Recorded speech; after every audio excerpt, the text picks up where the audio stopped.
Olá, meus irmãos, boa noite. Vamos abrir as nossas Bíblias. Esdras 9, do 4º versículo ao versículo de número 15. Uma das grandes confusões que a gente tem, né? É que como a gente data Esdras do período pós-babilônico, né, pós-exílio, a gente coloca esses dois livros lá nos profetas menores. Então a gente sempre vai procurar no final do Antigo Testamento. E por motivos estilísticos, por motivos teológicos, por motivos editoriais, ele está antes de Salmo, antes de Jó, antes de Salmo. Então, cronologicamente, ele tinha que estar lá no fundo, né? Ele tinha que estar lá com Malaquias, com Ageu, com Zacarias, com Amós, com Obadias. Era lá o lugar dele. Ele tinha que estar repousado, quietinho lá. Mas colocaram ele aqui para frente, e é muito comum. Todas as vezes que eu vou procurar Esdras, eu corro lá para o fundo. Aí depois de uns 5 minutos procurando, que ele não está lá, eu me dou conta. Eu falo, verdade, né? Ele está fora de ordem. Ele está fora da cronologia. Acharam? Está escrito assim no texto sagrado. Então, se ajuntaram a mim todos os que tremiam das palavras do Deus de Israel, por causa da transgressão dos do cativeiro. Porém, eu permaneci assentado atônito, até ao sacrifício da tarde. Na hora do sacrifício da tarde, levantei-me da minha humilhação, com as vestes e o manto já rasgados, me pus de joelhos, estendi as mãos para o Senhor meu Deus e disse: meu Deus, estou confuso e envergonhado para levantar a ti a face. Meu Deus, estou confuso e envergonhado porque as nossas iniquidades se multiplicaram sobre a nossa cabeça. E a nossa culpa cresceu até aos céus. Desde os dias de nossos pais até hoje, estamos em grande culpa. E por causa das nossas iniquidades, fomos entregues. Nós, os nossos reis e os nossos sacerdotes, fomos entregues nas mãos dos reis de outras terras e sujeitos à espada, ao cativeiro, ao roubo, à ignomínia, como se vê até hoje. Agora, por breve momento, se nos manifestou a graça da parte do Senhor nosso Deus para nos deixar alguns que escapem e para dar-nos estabilidade no seu santo lugar, para nos alumiar os olhos, ó Deus nosso, e para nos dar um pouco de vida na nossa servidão, porque somos servos. No entanto, na nossa servidão, não nos desamparou o nosso Deus. Antes estendeu sobre nós a sua misericórdia, e achamos favor perante os reis da Pérsia para nos reviver, para levantar a casa do nosso Deus, para restaurar as suas ruínas e para que nos desse um muro de segurança em Judá e em Jerusalém. Agora, ó nosso Deus, que diremos depois disto? Pois deixamos os teus mandamentos, mandamentos que ordenaste por intermédio dos teus servos os profetas, dizendo: a terra em que entrais para possuir é terra imunda pela imundícia dos seus povos, pelas abominações com que na sua corrupção a encheram de uma extremidade à outra. Por isso não darei as vossas filhas a seus filhos, e suas filhas não tomareis para os vossos filhos. E jamais procurareis a paz e o bem desses povos, para que sejais fortes e comais o melhor da terra, e a deixeis por herança a vossos filhos para sempre. Depois de tudo que nos tem sucedido, por causa das nossas más obras e da nossa grande culpa, e vendo ainda que tu, ó nosso Deus, nos tem castigado menos do que merecem as nossas iniquidades, e ainda nos deste este restante que escapou, tornaremos a violar os teus mandamentos e a aparentar-nos com os povos destas abominações? Não te indignarias tu assim contra nós, até de todo nos consumires, até não haver restante, nem alguém que escapes? Ah, Senhor, Deus de Israel, justo és, pois somos os restantes que escaparam, como hoje se vê. Eis que estamos diante de ti na nossa culpa, porque ninguém há que possa estar na tua presença por causa disso. Feche seus olhos, vamos orar. Senhor, diante de uma oração tão profunda e tão verdadeira, toda oração, ela é maltrapilha. Depois desta oração, a nossa oração, ela é um mendigo que procura um pedacinho de pão. Somos tão inferiores como servos, como líderes, como crentes. Mas mesmo assim, e o texto termina dessa forma, mesmo assim, o Senhor nos mantém de pé, mesmo a nossa oração sendo pobre, sendo cega, sendo nu, o Senhor nos mantém e nos permite adentrarmos na sua presença, assim como Esdras adentrou, e ouvirmos do Senhor o que nós temos que fazer. Eu me ponho em tuas mãos, como tenho feito nesses anos, que às vezes parecem tantos, às vezes parecem tão poucos. Me ponho diante do Senhor e suplico que o Senhor use o vaso, mesmo com todas as imperfeições contidas no barro.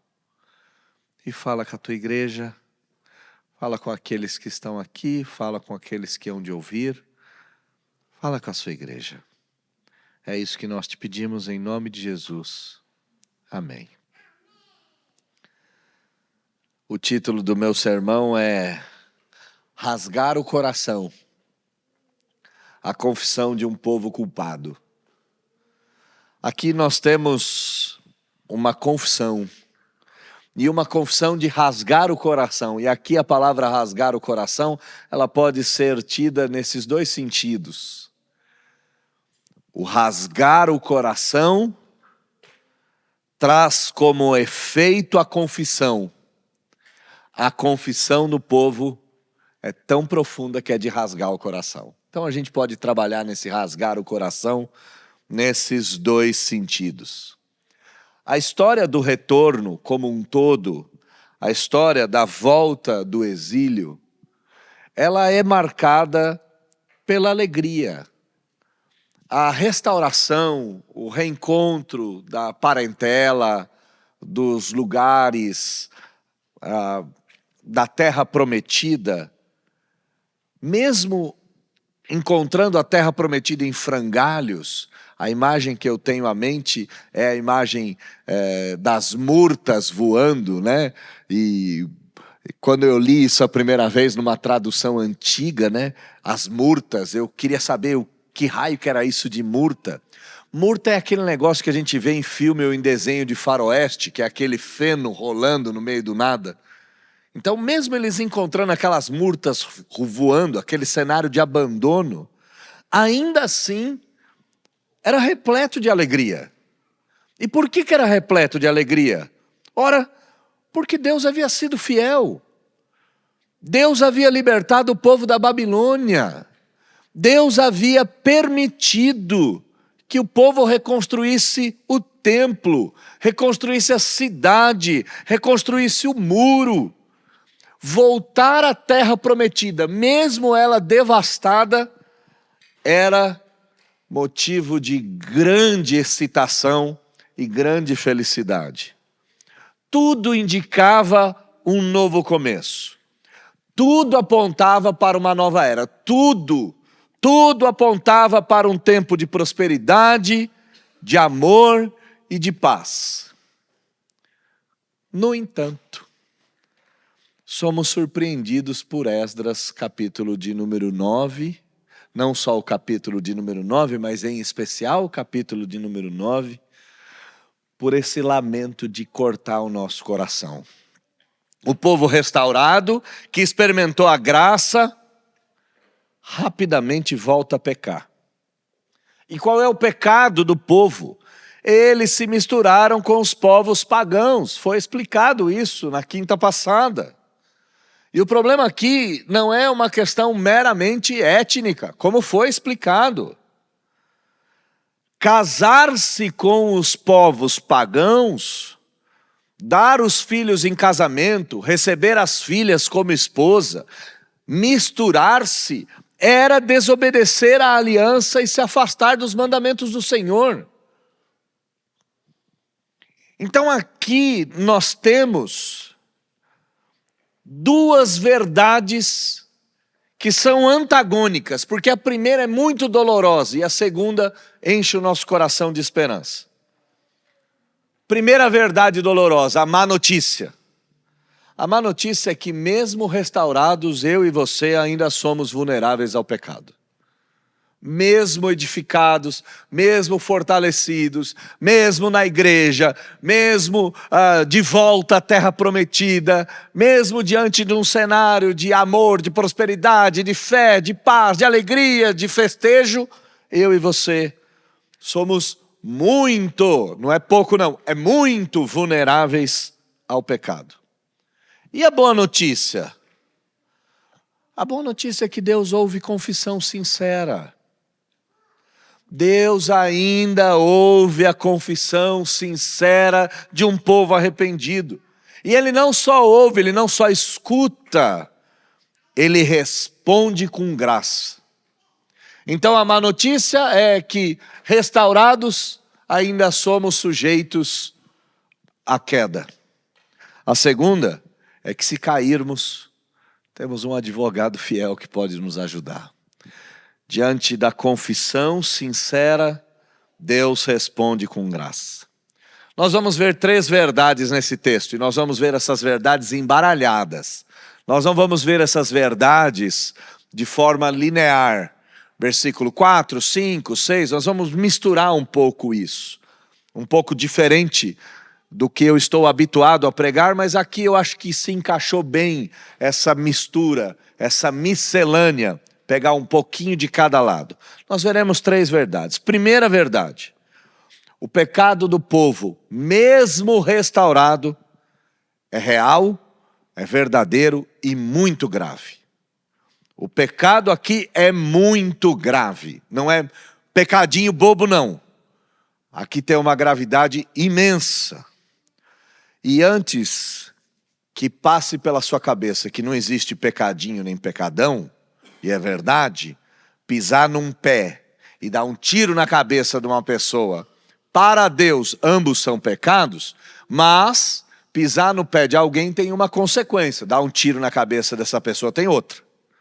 Então não existe pecadinho e pecadão, é verdade, mas as consequências são completamente diferentes. Existe uma gradação de consequência. E aqui o pecado é gravíssimo, gravíssimo. Segunda coisa, nós não só veremos o pecado do povo, que é muito grave, nós veremos a confissão sincera de um líder exemplar. Nós veremos a confissão da alma de um líder que precisa ser imitado. Eu e você temos que imitar esse homem. E nós devemos imitar esse homem porque certamente esse homem foi um imitador de Cristo. Então nós veremos essa confissão de rasgar o coração e de coração rasgado. E em terceiro lugar, nós veremos que a graça de Deus é sempre maior do que nossa vergonha.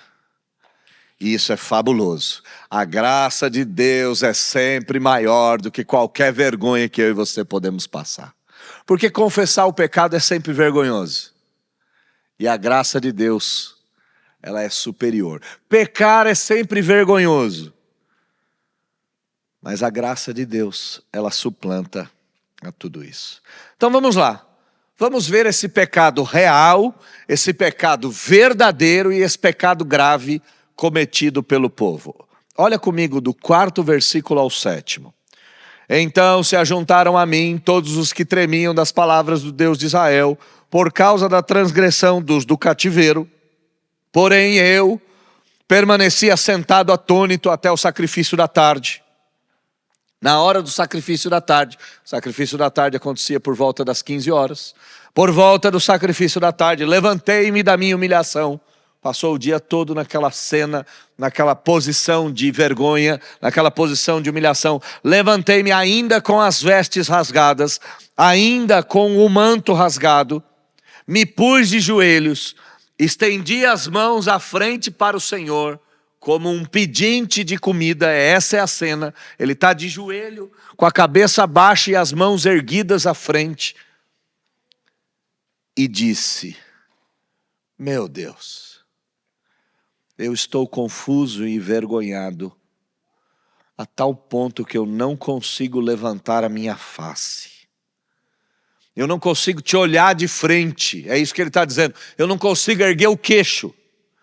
Porque as nossas iniquidades se multiplicaram sobre a nossa cabeça.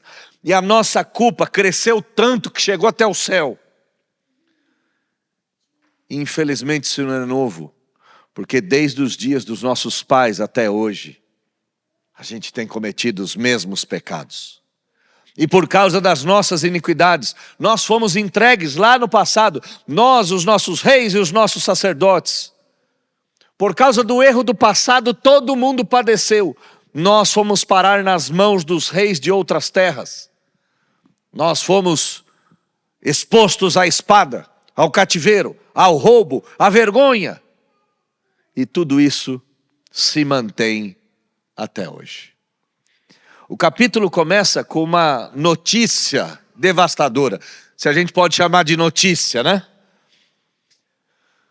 Essa notícia que chega até nós como uma informação, como uma manchete, é que o povo de Israel, incluindo sacerdotes, incluindo levitas, incluindo toda a liderança, incluindo os príncipes, todo o povo de Israel, do maior ao menor, haviam se casado com mulheres estrangeiras, passaram a adotar práticas dessas nações, práticas abomináveis, como a consulta aos astros, como consulta do futuro dentro da barrigada de peixe, dentro da barrigada de animais, adoração a estátuas, adoração a deuses falsos, procura de cartomantes e necromantes. Isso era o hábito dos cananeus. Os cananeus recorriam aos mortos para saber sobre os vivos. E eles haviam adotado isso. Casando-se com as mulheres estrangeiras, haviam adotado. E quando o texto fala dos nossos pais, e foi mencionado isso aqui, a gente pode ter diante dos nossos olhos Salomão, por exemplo. Salomão, rei, casou, teve 1000 mulheres, cada uma de uma nação, cada uma de um lugar, absorveu as divindades de todas elas e se transformou num pagão prático. Poderia ser um cristão teórico, mas na prática era um pagão. Adorava todo tipo de divindade. E Esdras vai admitir isso. Mas ele vai admitir isso de um jeito que é extraordinário. Ele vai dizer: as nossas iniquidades se multiplicaram sobre a nossa cabeça, estamos culpados, toda a iniquidade, mais uma vez, paira sobre a nação. E se não bastasse, a nossa culpa cresceu até os céus. Você se lembra da Torre de Babel? Quando aquilo chega até os ouvidos do Senhor, quando a iniquidade chega até os ouvidos do Senhor, você se lembra da arca de Noé? Quando a iniquidade e a miséria do povo chega até o Senhor, essa é a cena, chegou até o Senhor. Não foi só meia dúzia de gente que pecou, não. A nação inteira pecou. E as nossas iniquidades se multiplicaram, a ponto de terem chego até o céu. A perversidade do teu povo invadiu as mansões celestiais. É isso. A miséria, a ignomínia, a podridão invadiu o céu.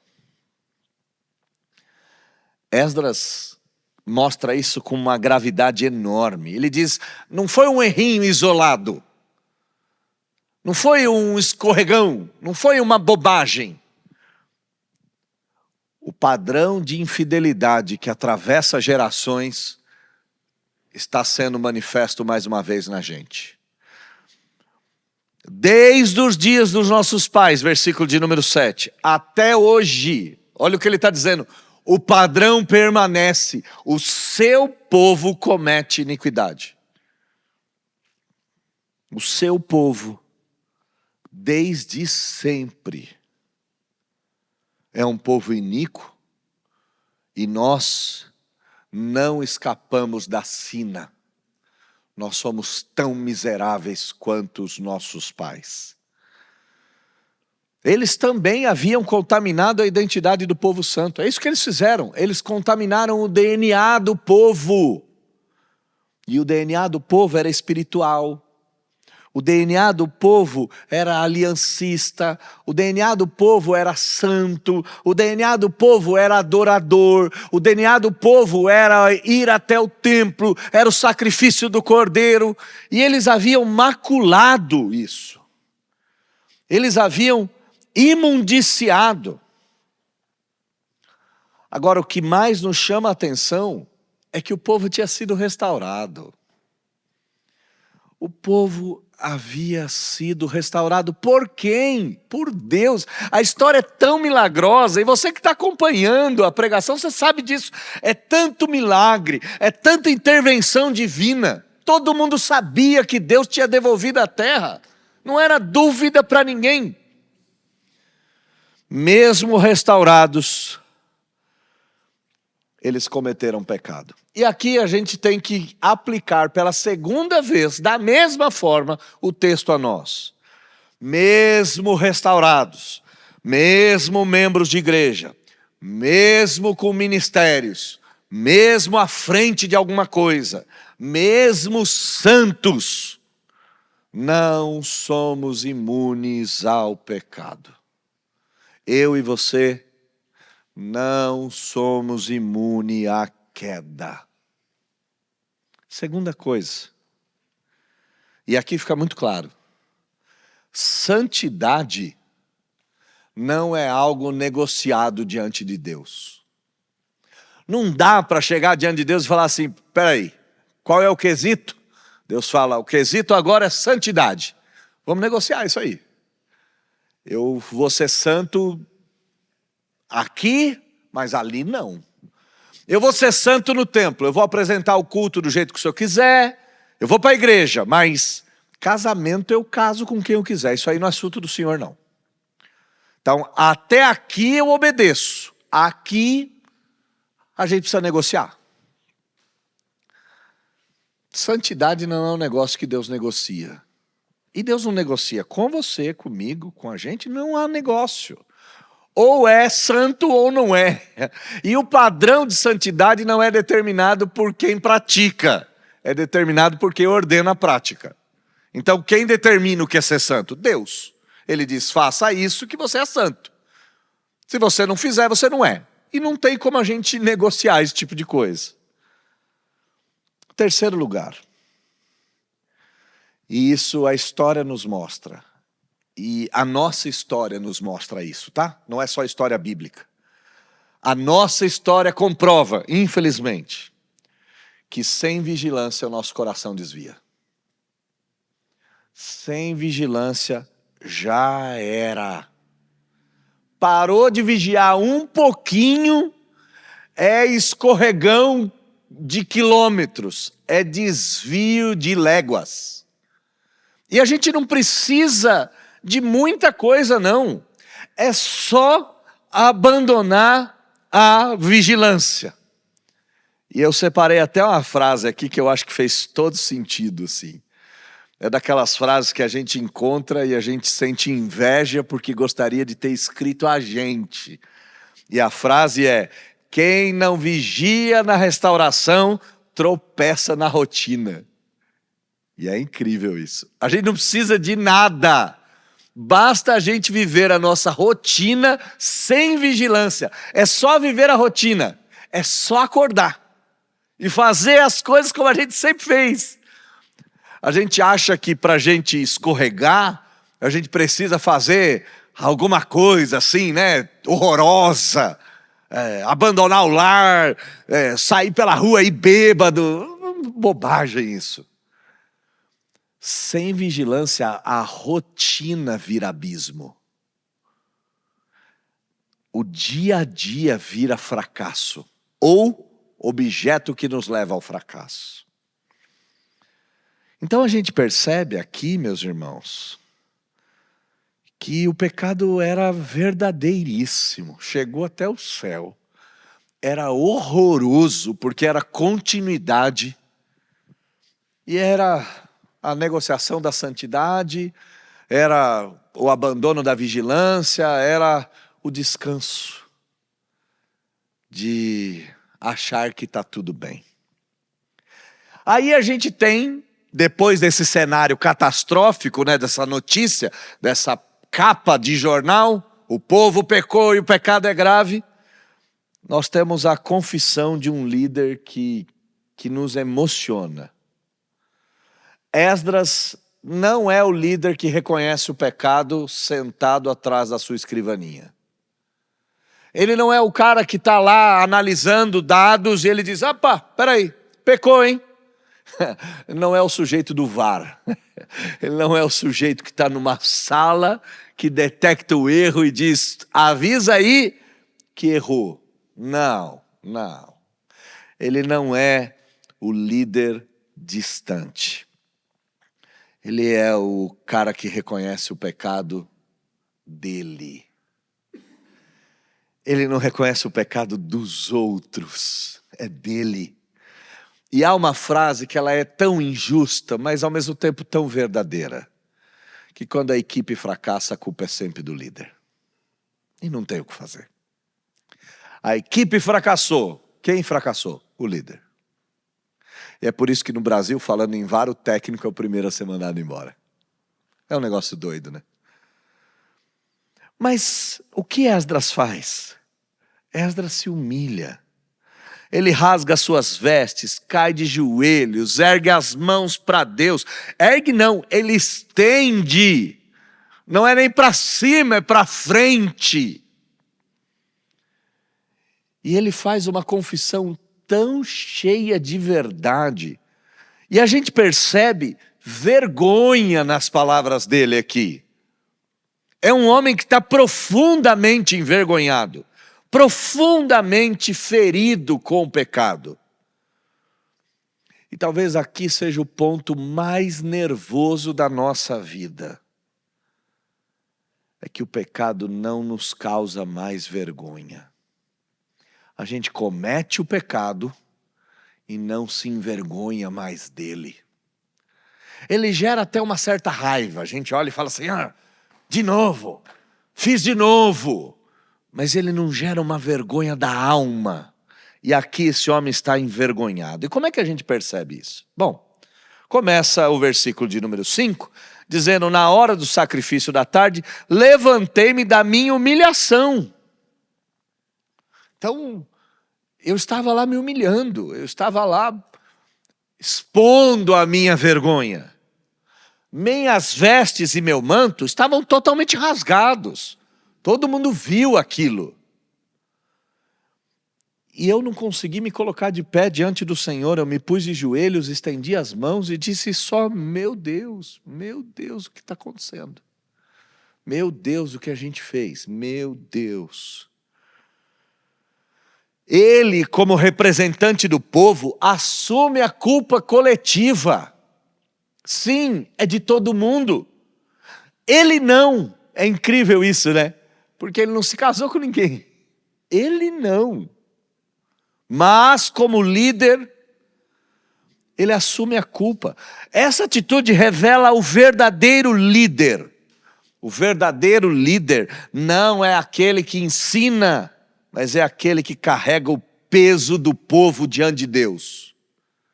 E como isso é difícil de fazer, meus irmãos, e aqui é a confissão de um líder que tem uma tendência quase que imediata e obrigatória do fracasso. Como é difícil ser um líder que carrega o povo e como é fácil ser um líder só que ensina o povo para onde ir.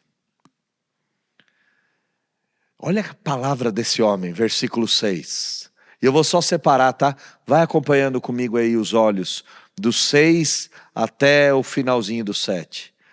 Estou confuso e envergonhado. Aí ele começa a usar todos os termos no plural.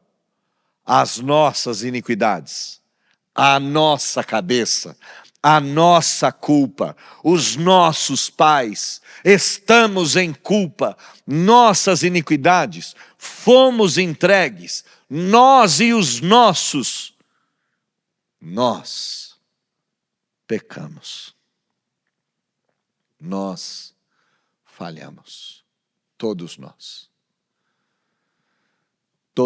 juntos, nossos pais, nossos antepassados. E eu estou muito envergonhado. Eu estou muito envergonhado.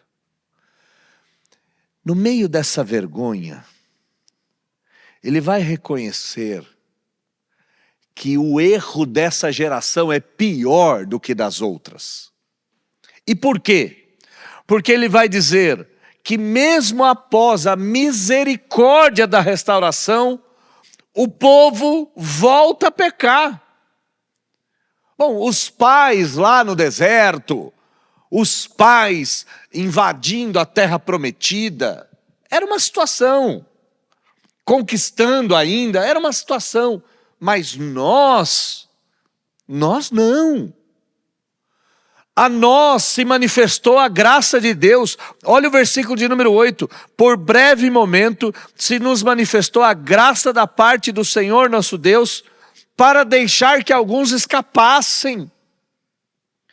E não só isso, a graça de Deus nos deu estabilidade para voltar ao santo lugar. A graça de Deus nos alumiou os olhos. A graça de Deus nos deu um pouco de vida em nossa servidão. Sim, somos servos, é verdade. Mas olha o versículo de número 9. Porém, na nossa servidão, não nos desamparou o nosso Deus. Mesmo em meio à nossa escravidão, Deus não desamparou o povo. E o que Deus fez? Ainda versículo 9. Estendeu sobre nós a sua misericórdia. E achamos favor, nós, perante os reis da Pérsia. E fomos revividos. Levantamos a casa do nosso Deus. Restauramos as ruínas. Fizemos o muro. Deus nos deu a chance de entrar para a história. É isso que ele está dizendo. Nós entramos para a história. Só que a gente no meio do caminho fez a mesma besteira. Por isso que ele está profundamente envergonhado. E você conhece a história, você sabe que esse homem é o meio pelo qual Deus estabelece o seu favor. É por ele. Que diremos, pois? Versículo de número 10. Deixamos os teus mandamentos. Fizemos o que todo mundo fez até agora. Fizemos a mesma bobagem que nossos pais. Quando a gente olha para esse texto, e em particular, aqui eu falo muito específico, para aqueles que exercem algum tipo de liderança. E a gente exerce algum tipo de liderança nas diversas nuances da vida. Em casa, na família, no trabalho, na escola. Nós exercemos lideranças no bairro, às vezes no condomínio, na igreja, enfim. A vida é muito multifacetada para a gente dizer que a gente não lidera nada. Em algum lugar, em algum momento, a gente dá ordem para alguém ou em alguma coisa. E aqui fica a primeira marca. É impossível que um líder seja verdadeiramente seguido se ele não for capaz de se arrepender publicamente. Não dá.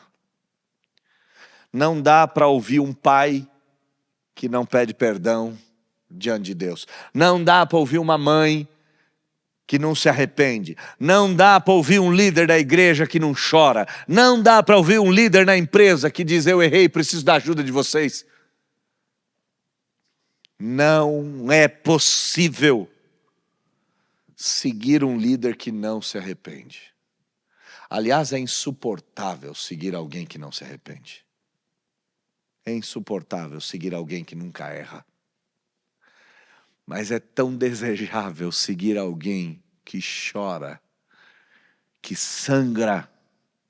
E Esdras aqui está nos ensinando exatamente isso. A liderança espiritual começa com o coração rasgado. Segunda coisa que a gente precisa aprender. Não há transformação de vida sem confissão sincera. Não há. Eu tenho dito aqui na igreja algo que tem me incomodado bastante, que é a nossa falta de sinceridade. Com quem? Com os outros? Não. Conosco. A gente tem uma dificuldade enorme de enxergar quem a gente é e o quanto a gente falha. E tem me doído isso, tem me doído as máscaras, tem me doído as personagens. É muito ruim ter um monte de máscara. Nessa hora eu sou pai, nessa hora eu sou filho, nessa hora eu sou chefe, nessa hora eu sou pastor, nessa hora eu sou professor, nessa hora... É horroroso ter que colocar essas personagens toda hora na cara, assim, é horroroso. E a gente acaba achando que nós somos as personagens. Então, quem eu sou? Eu sou o pastor. E tem gente que até briga, né? Daniel não. Pastor. É loucura isso, né? Daniel não. Daniel não. Reverendo. Por favor. Por favor. Respeito é bom, eu gosto. São só personagens. A gente precisa ser sincero com a gente. Ser sincero que aquilo não serve para nada. Que aquilo é falso. É tão falso como uma nota de R$3. Que toda aquela imagem é uma construção para alguém ver. Não é verdade. Esdras aqui não tem máscara. Não tem nada. Tem um homem com roupa rasgada. Tem um homem seminu. De joelho. Dizendo: que vergonha. E ele não está vergonha porque ele está com as roupas rasgadas. Ele está com vergonha porque eles fizeram coisas abomináveis diante de Deus. Terceiro lugar. Famílias, igrejas, sociedade só se transformarão num lugar saudável quando seus líderes chorarem pelo povo e pelo pecado do povo. Vocês se lembram de Jó? Jó sacrificava pelos seus filhos, porque vai saber se eles pecaram. Era um negócio doido, né? Jó apresentava sacrifícios diários, porque vai que algum deles pecou. Então ele confessava os pecados, ele degolava o cordeiro, ele sacrificava diante de Deus. Não adianta líder que denuncia. Aliás, denunciar basta ter boca, né? Basta falar. Isso aqui está errado, está errado, está errado. Isso qualquer imbecil faz isso. Mas chorar, está errado sim, eu não ensinei vocês do jeito certo. Meu Deus, vem aqui, vamos chorar junto. Imagina pais que choram em casa junto com sua família, dizendo eu errei, e a gente chegou até aqui, estamos à beira do fracasso. Imagina líderes dentro da sua empresa, prefeitos. Imagina um prefeito chama todo o seu secretariado, chama todos os seus vereadores e chora, fala, olha o que nós fizemos com a nossa cidade.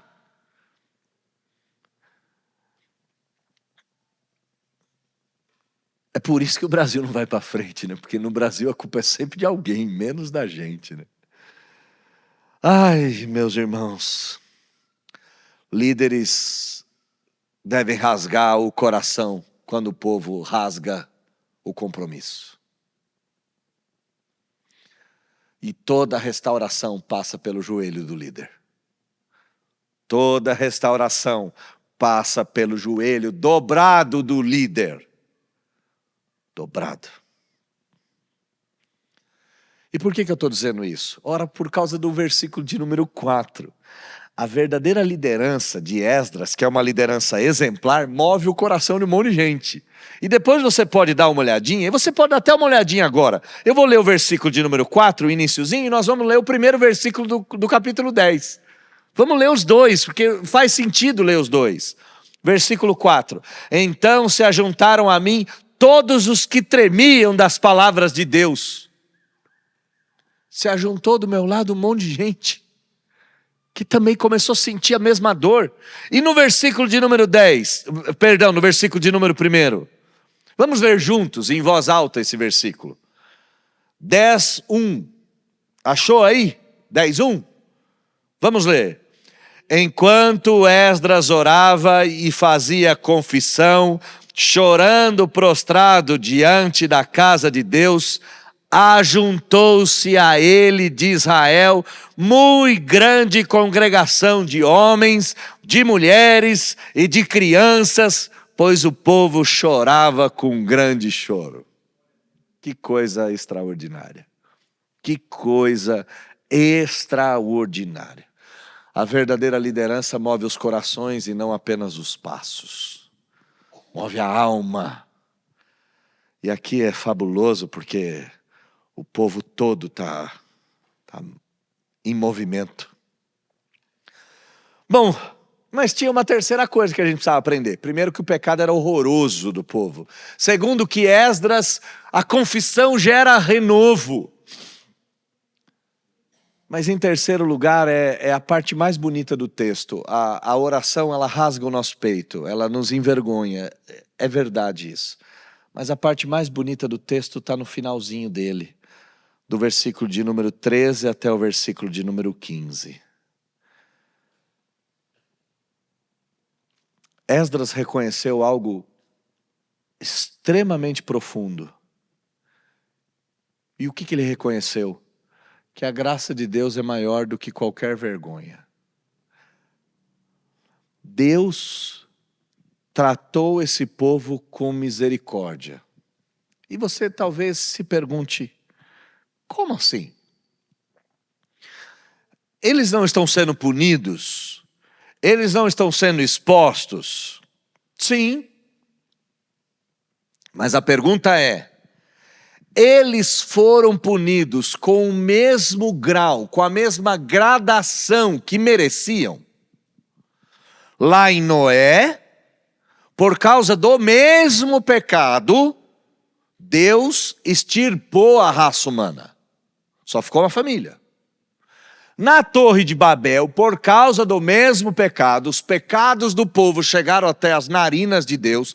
Deus confundiu as línguas e espalhou o povo por tudo quanto é canto. Por causa do pecado do Reino do Norte, 722 a.C., Deus destruiu o Reino do Norte. Nunca mais houve 10 tribos de Israel. Desapareceram do mapa. Por causa dos pecados do povo, Judá e Benjamim foram enviados ao exílio. O que esse povo merecia aqui? Esse povo merecia que o chão se abrisse e mastigasse todos eles e cuspisse só as roupas para fora. Eles mereciam o pior castigo, porque eles tinham acabado de voltar do cativeiro. Diante de tamanha infidelidade, o que Deus fez para esse povo? Veja comigo a partir do versículo de número 10 para fazer sentido.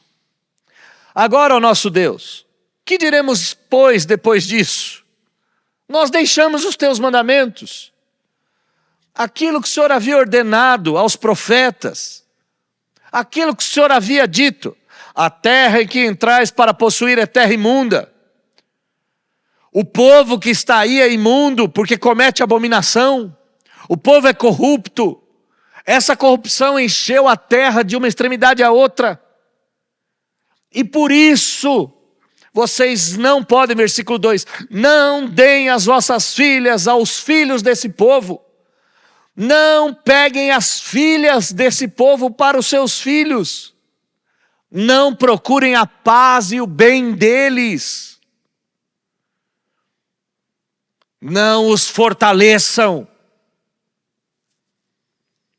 Sejam vocês fortes. Comam vocês o melhor dessa terra. E deixem essa terra por herança aos vossos filhos.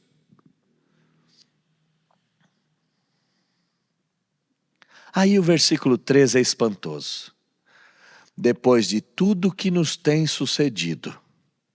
É Esdras falando, tá? Aqui volta a falar Esdras. Até aqui, nesse versículo, é Deus falando, é o mandamento do Senhor. Versículo 13.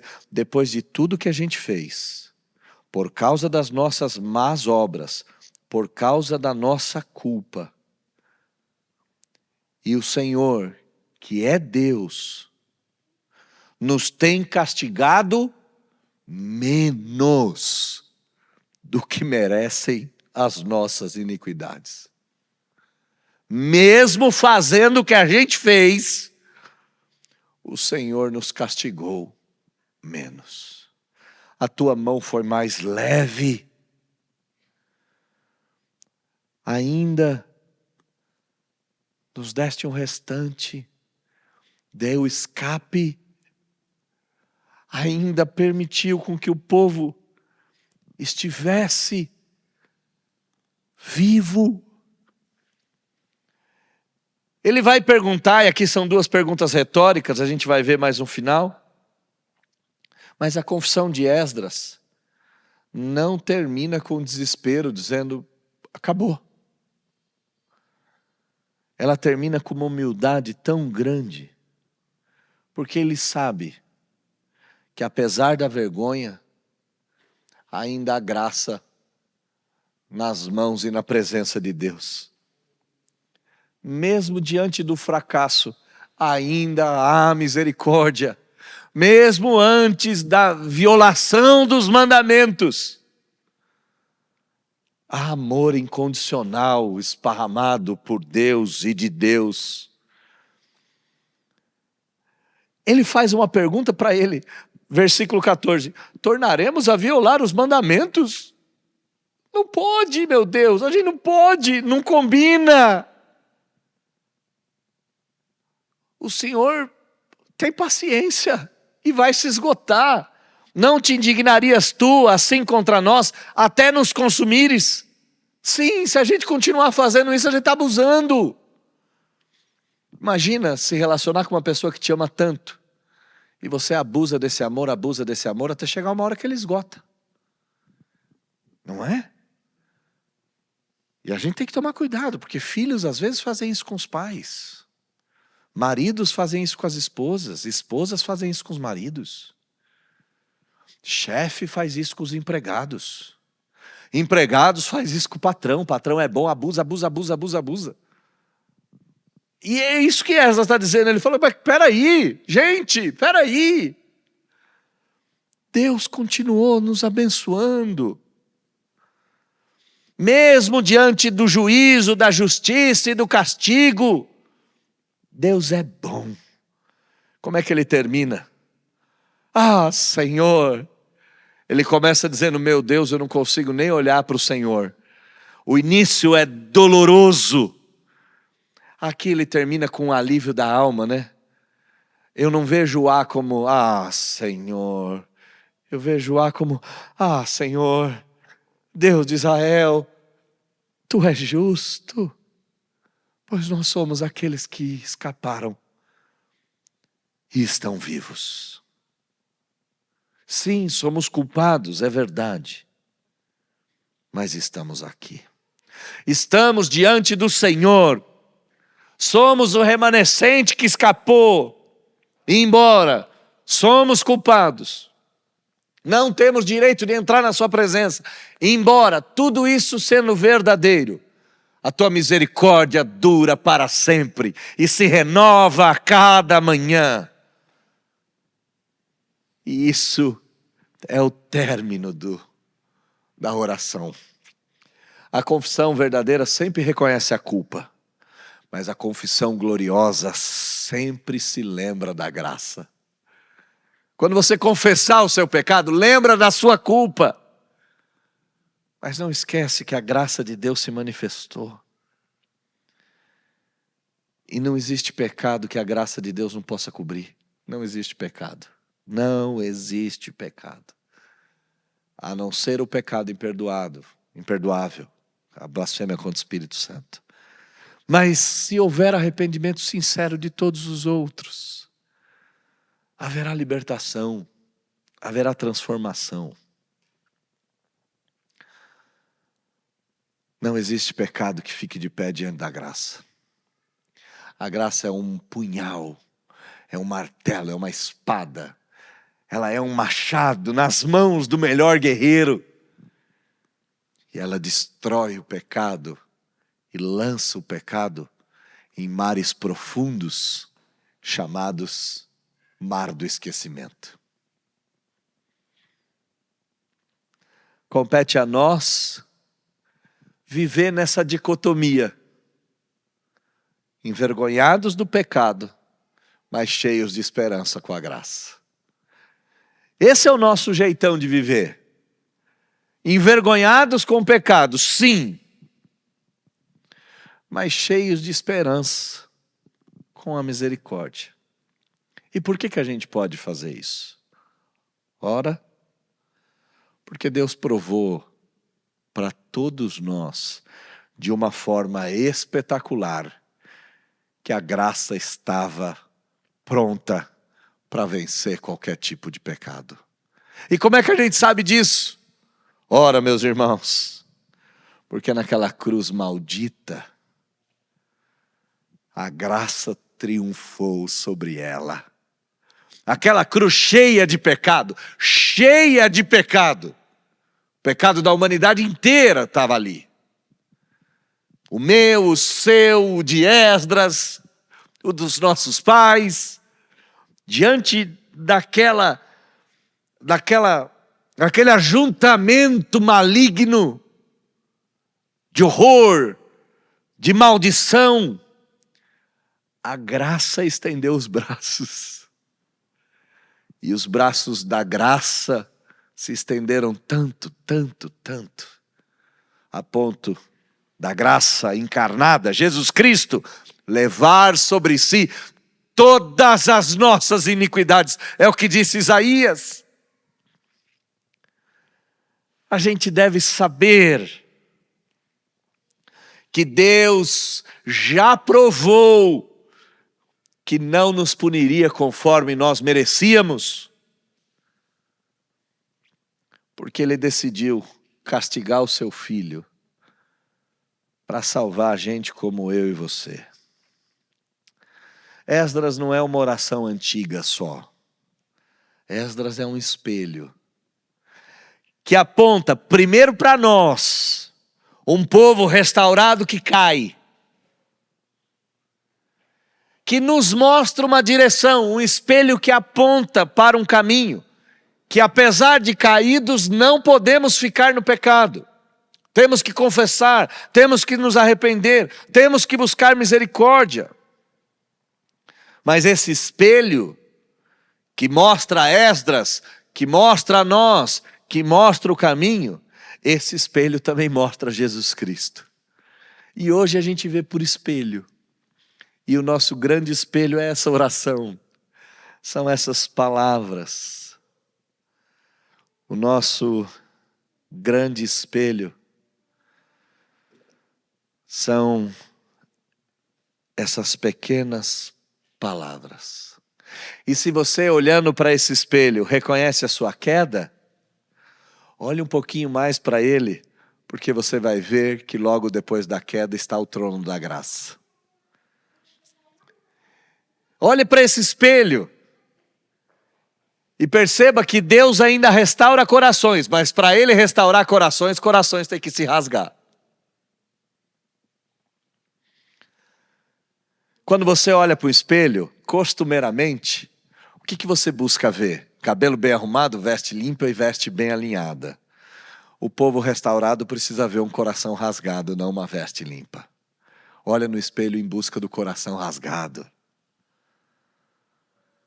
Deus está interessado não em espelhos bonitos, mas de espelhos sinceros.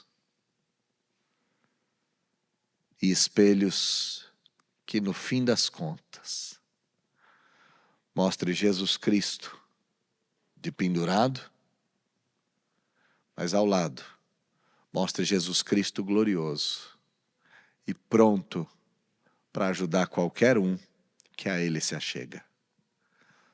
O texto é uma oração que nos ensina a buscar o advogado fiel e leal, que é Jesus Cristo, o Salvador das nossas vidas.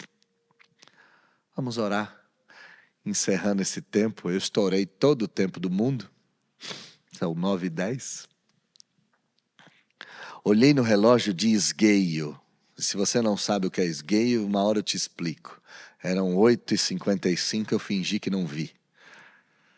Vamos orar. Oh Deus,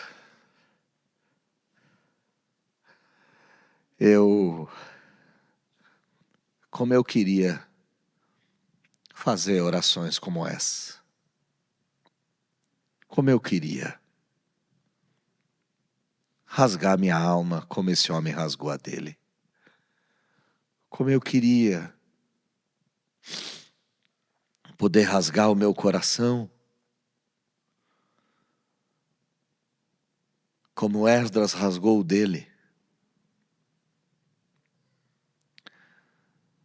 Mas eu não sei se sou capaz de tudo isso. Eu não sei se sou capaz de assumir culpas que não eram minhas. Eu não sei se sou capaz de expor a vergonha das minhas próprias culpas. Eu, às vezes, não sei se eu sou capaz de baixar a cabeça e não tentar erguer o queixo para te olhar nos olhos. Eu olho para esse texto e sinto duas coisas, um desejo profundo de orar como esse homem orou, mas um lamento tão grande de não conseguir fazer essa oração. E quando eu me deparo com essa situação, eu fico quietinho um pouquinho mais, tento olhar um pouquinho mais fundo e percebo que eu não preciso fazer essa oração com toda essa profundidade, porque essa oração já foi feita. Essa oração foi feita naquela cruz infame. Naquela cruz infame, Jesus orou por mim. Aliás, ele já tinha orado um pouco antes, já tinha orado no Getsêmani. Mas ali toda a sinceridade estava exposta. E Cristo não é o Salvador dos perfeitos. Cristo é o Salvador dos incompetentes, dos imperfeitos, daqueles que não sabem orar como convém, daqueles que não têm a coragem suficiente para serem grandes. Grandeza não é esconder pecado. Grandeza é rasgar as vestes e confessar diante do povo.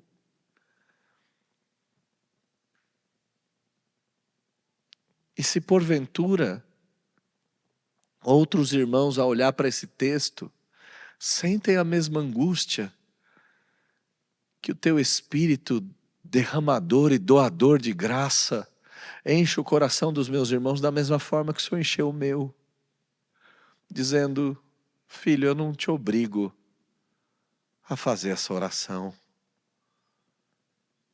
eu só te obrigo a servir ao meu filho. E sim, em Jesus, confessados estão os meus pecados. Em Jesus, perdoados estão os meus pecados. Em Jesus, a maldição é quebrada.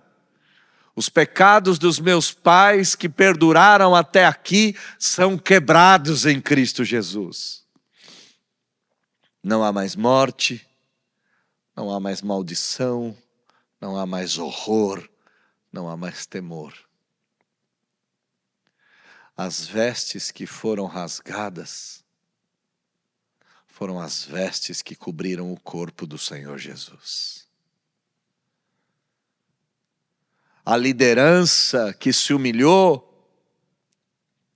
foi a liderança que recebeu um capacete de espinhos. Certamente mais de 50 perfurações.